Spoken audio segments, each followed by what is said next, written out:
What's up, good people? Mark Holmes here, of course, with Michael Anthony Fitness. And as always, I want to thank you all for watching, commenting, subscribing, and being part of the Joe Blue Sports Report. Without you guys, as well as you ladies, you know that this literally does not work. We're here in the workshop. We got to get caught up. We got a lot of stuff and orders and things that we got to get out to you guys. And we're trying some new things. Tell me, do you know what that is? Can you tell what that is? I'll tell you what. Look at that. Look at that real quick. You tell me, who is that? Who are those two players right there? All right. You tell me, and maybe I'll send you one. Okay? If the first person to let me know who that is. Interesting things. You know, this is the silly season right now, right, Mike? This is the silly season. We know that the Washington football teams that Dan Snyder is going to be subpoenaed by Congress to speak to them about what the hell is going on in Washington. We know that the Cowboys ain't spending any money, so we can forget about going out and getting somebody like Ndamukong Suh or anything like that. I hope that at least we consider somebody like Anthony Barr, you know, linebacker, because we have a hole there at linebacker. We are really, really razor thin. But the interesting thing here is the conversation about Ceedee Lamb. It's amazing to me how people are questioning whether or not he's going to be a good receiver for the Cowboys. I believe, and again, I'm a guy with a day job and a voodoo doll, as Stuart would always say. I'm just a guy who knows a guy who has a day job and a voodoo doll. Rest his soul. Miss you, Stuart. I believe that Ceedee Lamb is going to have an awesome season this year for a couple of reasons. One, he's getting his opportunity to be out from under the shadows of Amari Cooper and having that number one spotlight, and I think that he covets that. Two, he grew, half an inch over the offseason and put on some more weight, and I believe that's going to help him hold up against the competition, of course, you know, with the extra weight and the extra strength without losing his speed. He's going to be able to take that punishment. But I believe that it's going to be even better because of it's not always what any individual does as it is the opportunities that they have. And see, here's the thing. Because he is going to be the guy, he's going to, of course, get the number one, defender on each team, okay? You're going to have the shutdown corners trying to shut him down. I get that. And, I think that he is going to be up for the challenge there with that. But see, here's the key on this. It still amazes me because, people will say, well, Dak Prescott, his season, and he wasn't that good. Well, understand that in a season that people said that Dak Prescott wasn't any good, he ended up having 37 touchdown passes in 16 games, which is more than any quarterback has ever done for the Cowboys. If you say that Dak Prescott sucks and he still threw for 4,400 some yards with a 12-5 record, you got to look at it and say, not all those games were garbage time. He had to get them in the lead to be able to have garbage time. You follow what I'm saying? The fact that the team was 6-0 in their division, owning that mother humper, and still 25-6 in his career. The fact that he did all of that stuff, literally coming back from literally decapitating his leg. I know that's not the right term. My wife would definitely correct me on it, but still, you understand. Completely breaking his foot, his ankle, and having not one but two surgeries on it, having a messed up shoulder. And understand, here's the thing that's interesting about Ceedee Lamb and his progress. His rookie year, he did not have a regular offseason because of COVID.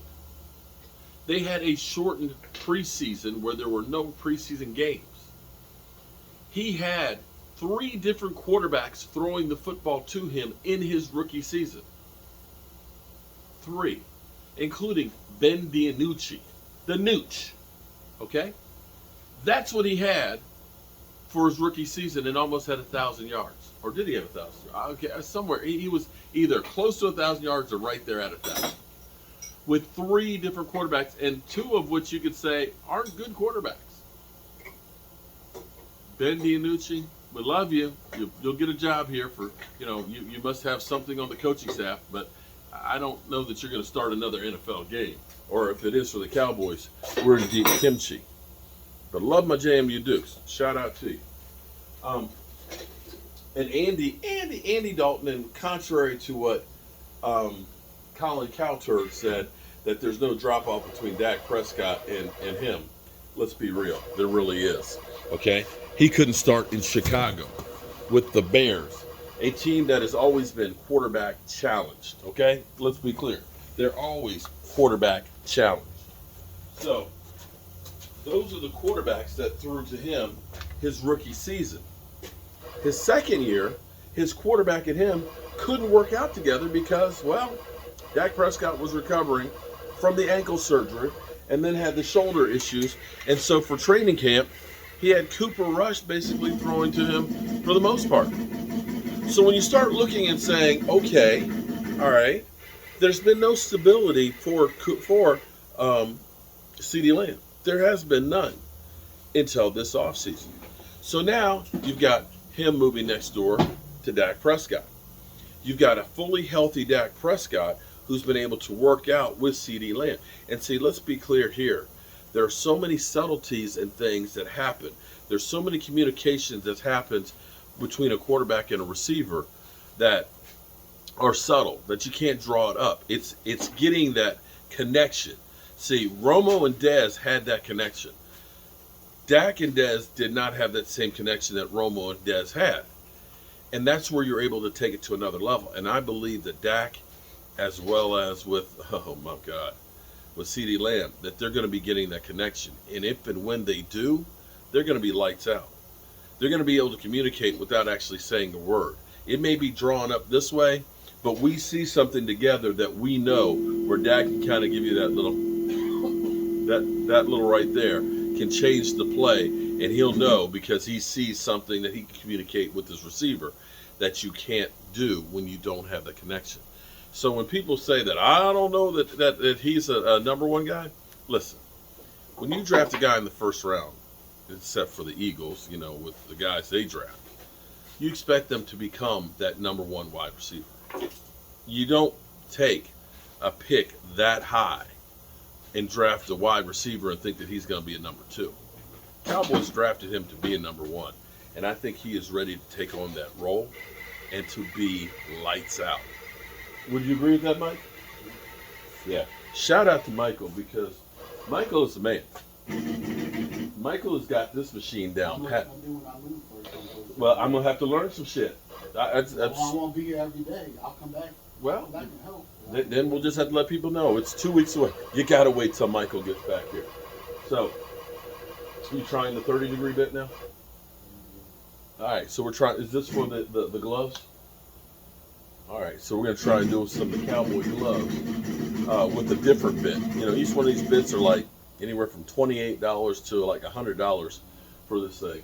And I got to get a sharpening thing to really be able to sharpen them up. Yeah, that's key. But did you guys figure out who this is? Can you tell?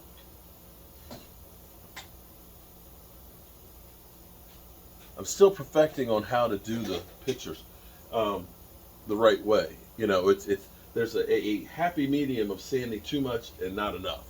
And that's where I'm getting better with it. All right, I got to put the edge on this thing and finish sanding it, so I got work to do, y'all. I'll catch you later. Peace.